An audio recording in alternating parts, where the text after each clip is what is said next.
अस्सलामुअलैकुम बच्चों। तो आज के इस लेक्चर में एक्सरसाइज 1.2 का मैं आप लोगों को करवाऊंगी क्वेश्चन नंबर 2।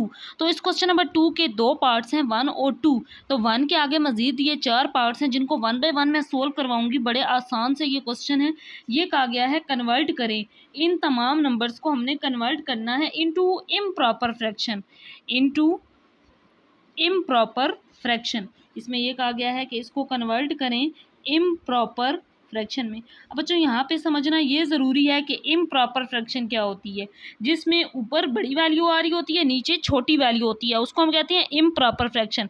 जैसा कि अगर मैं लिखूँ यहाँ पे ये देखें 5/2, ऊपर बड़ी वैल्यू नीचे छोटी वैल्यू, इसको कहेंगे इम्प्रॉपर फ्रैक्शन। अगर इसी को मैं ऊपर छोटी वैल्यू और नीचे बड़ी वैल्यू लिख दूं, ऊपर छोटी वैल्यू नीचे बड़ी वैल्यू, तो इसको कहते हैं प्रॉपर फ्रैक्शन। और इसको इम्प्रॉपर जब ऊपर बड़ी वैल्यू आ जाती है।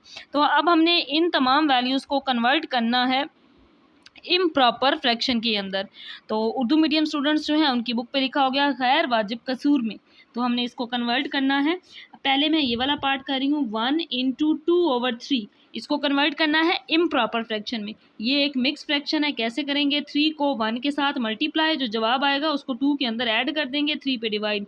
3 को 1 से मल्टीप्लाई कर देंगे हम, जो जवाब आएगा उसके अंदर 2 ऐड कर देंगे, डिवाइडेड बाय 3 इसी तरह आएगा। 3 1s are 3 प्लस 2 और यहाँ पे 3 आ जाएगा। 3 और 2 5, तो आंसर आ गया 5/3। अब आपको नज़र आ रहा होगा ये एक इम्प्रॉपर फ्रैक्शन है, ऊपर बड़ी वैल्यू है नीचे छोटी वैल्यू है। अब अगर मैं इसी का दूसरा क्वेश्चन करूँ तो मैं यहाँ लाइन लगा के इसके साथ ही इसका दूसरा कर रही हूँ। ये दूसरा सवाल है 3 × 4/5। मैं अब डायरेक्ट कर रही हूँ, पहले में मैंने स्टेप बता दिए हैं। इनको मल्टीप्लाई, इसको मल्टीप्लाई इसके साथ और फिर इसमें ऐड। 5 3s are 15, 15 में 4 ऐड किया 19, तो जवाब आ गया 19/5। ये इम्प्रॉपर फ्रैक्शन है, ऊपर बड़ी वैल्यू नीचे छोटी वैल्यू है। अब इसी का अगर मैं तीसरा क्वेश्चन करूँ तो ये है क्वेश्चन जिसमें कहा गया है 5/11। तो इस क्वेश्चन को भी हमने कन्वर्ट करना है सिंपल फ्रैक्शन में, इम्प्रॉपर में। 11 2s are 22, 22 आएगा, 22 में 7 जमा करें, 5 जमा करेंगे तो 27/11। ऊपर बड़ी वैल्यू है नीचे छोटी वैल्यू है, तो ये एक इम्प्रॉपर फ्रैक्शन है। अगर इसी का मैं आखिरी पार्ट करूँ, चौथा पार्ट है 8 × 3/7। तो इसको सिंप्लीफाई करेंगे, 7 को 8 से मल्टीप्लाई कर देंगे। तो 7 को जब 8 से मल्टीप्लाई करेंगे तो जवाब आएगा 56। उसके अंदर इस 3 को ऐड कर देंगे और फिर 7 पे डिवाइड। तो 56 के अंदर बच्चों जब हम 3 ऐड करेंगे तो जवाब आ जाएगा 59/7। ऊपर बड़ी वैल्यू नीचे छोटी वैल्यू, तो ये एक इम्प्रॉपर फ्रैक्शन है और इनको हमने इम्प्रॉपर फ्रैक्शन में ही कन्वर्ट करना था। तो बच्चों पार्ट नंबर 2 जो है ये सेम पार्ट नंबर 1 का रेसिप्रोकल है, उसका उलट है। मतलब पहले ये वैल्यू थी तो हमने इसको ये फॉर्म बनाई, अब ये फॉर्म है तो हमने अब ये फॉर्म बनानी है। अब क्वेश्चन हमारा ये है और आंसर हमने इस फॉर्म के अंदर लेकर आना है इम्प्रॉपर फ्रैक्शन में। तो जो इसका मैं पहला पार्ट अगर करवाऊँ ये है 18/7। तो हमने इसकी इस तरह की इस तरह की फ्रैक्शन बनानी है, ये वाली मिक्स फ्रैक्शन जो हमने पार्ट नंबर 1 में की थी। तो हम ऊपर वाली जो बड़ी वैल्यू है उसको अंदर रखेंगे, नीचे वाली वैल्यू पे डिवाइड करेंगे।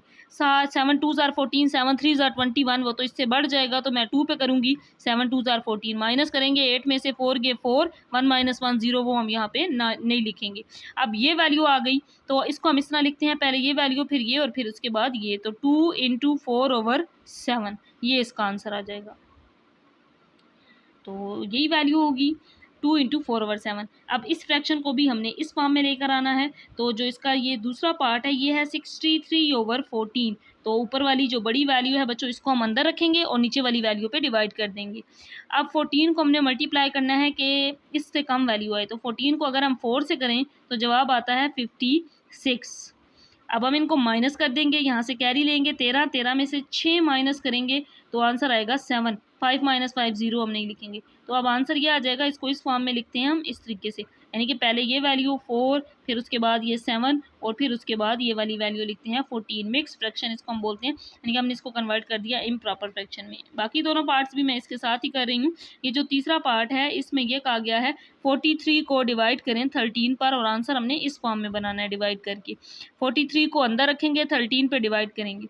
अब हमने 13 का टेबल पढ़ना है कि इससे कम वैल्यू आए। तो 13 3s are होता है 39, ये आ जाएगा। कैरी लेंगे 13, 13 में से 9 माइनस करेंगे, बाकी आएगा 4। 4 बचेगा। तो अब हमारा आंसर आ गया 3। उसके बाद ये वाली बटे में लिख देंगे 4 डिवाइडेड बाय 13, तो यही इसका आंसर होगा। इसके बाद बच्चों लास्ट पार्ट है इसका ये वाला 4 जो बनता है इसके अंदर 115/9। तो ऊपर वाली जो बड़ी वैल्यू है इसको अंदर रखेंगे, 9 पे डिवाइड कर देंगे।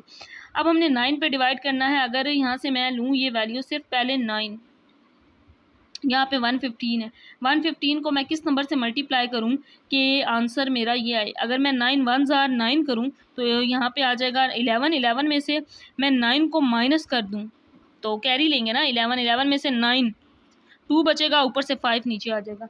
अब मैंने 9 का टेबल पढ़ना है कि इससे कम वैल्यू आए, तो 9 2 बार 18, 9 3 बार 27, वो इससे बढ़ जाएगा। तो मैं करूँगी 9 2 ज़ार 18, माइनस करेंगे, कैरी लेंगे 15, 15 में से 8 माइनस करेंगे तो 7, बाकी 2 - 1 0, वो हम यहाँ पे नहीं लिखेंगे। तो अब आंसर आएगा ऊपर ये वाला 12, फिर उसके बाद 7/9।